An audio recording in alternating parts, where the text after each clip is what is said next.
अथ सप्तमः सर्गः। रामस्तु सहितो भ्रात्रा सीतया च परन्तपः सुतीक्ष्णस्याश्रमपदम् जगाम सहतैर्द्विजैः स गत्वा दूरमध्वानम् नदीस्तीर्त्वा बहूदकाः ददर्श विमलम् शैलम् महामेरुमिवोन्नतम् ततस्तदिक्ष्वाकुवरौ सततम् विविधैर्द्रुमैः काननम् तौ विविशतुः सीतया सह राघवौ प्रविष्टस्तु वनम् घोरम् बहुपुष्पफलद्रुमम् ददर्शाश्रममेकान्ते क्षीरमाला परिष्कृतम् तत्र तापसमासीनम् मलपङ्कजधारिणम् रामः सुतीक्ष्णम् विधिवत्तपोधनमभाषत रामोऽहमस्मि भगवन् भवन्तम् द्रष्टुमागतः तन्माभिवद धर्मज्ञ महर्षय सत्यविक्रमा स निरीक्ष्य ततो धीरो रामम् धर्मभृताम् वरम् समाश्लिष्य च बाहुभ्यामिदम् वचनमब्रवीत् स्वागतम् ते रघुश्रेष्ठ राम सत्यभृताम् वर आश्रमोऽयम् त्वयाक्रान्तः सनाथ इव साम्प्रतम् प्रतीक्षमाणस्त्वामेव नारोहेऽहम् महायशः देवलोकमितो वीरदेहम् त्यक्त्वा महीतले चित्रकूटमुपादाय राज्यभ्रष्टोऽसि मे श्रुतः इहोपयातः काकुत्स्थदेवराजः शतक्रतुः उपागम्य च मे देवो महादेवः सुरेश्वरः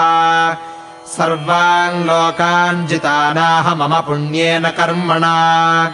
तेषु देवर्षिजुष्टेषु जितेषु तपसा मया मत्प्रसादात् सभार्यस्त्वम् विहरस्व स लक्ष्मणः तमुग्रतपसम् दीप्तम् महर्षिम् सत्यवादिनम्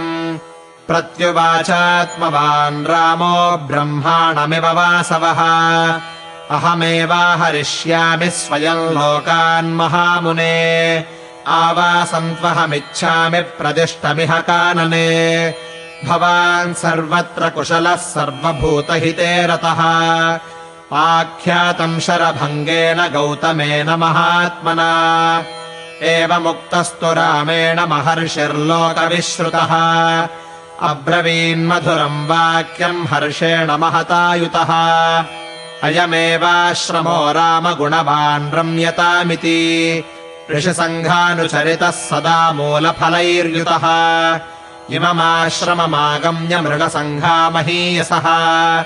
अहत्वा प्रतिगच्छन्ति लोभयित्वा कुतो भयाः नान्यो दोषो भवेदत्र मृगेभ्योऽन्यत्र विद्धि वै तच्छ्रुत्वा वचनम् तस्य महर्षेर्लक्ष्मणाग्रजः उवाच वचनम् धीरो विगृह्य सशरम् धनुः तानहम् सुमहाभागमृगसङ्घान् समागतान् हन्याम् निशितधारेण शरेणानतपर्वणा भवांस्तत्राभिषज्येत किम् स्यात् कृच्छ्रतरम् ततः एतस्मिन्नाश्रमे वासम् चिरम् तु न समर्थये तमेव मुक्त्वा परमम् रामः सन्ध्यामुपागमत् अन्वास्य पश्चिमाम् सन्ध्याम् तत्र वासमकल्पयत् सुतीक्ष्णस्याश्रमे रम्ये सीतया लक्ष्मणेन च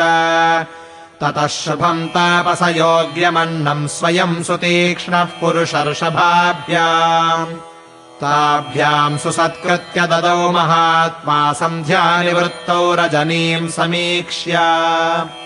इत्यार्षे श्रीमद् रामायणे वाल्मीकीये आदिकाव्ये अरण्यकाण्डे सप्तमः सर्गः।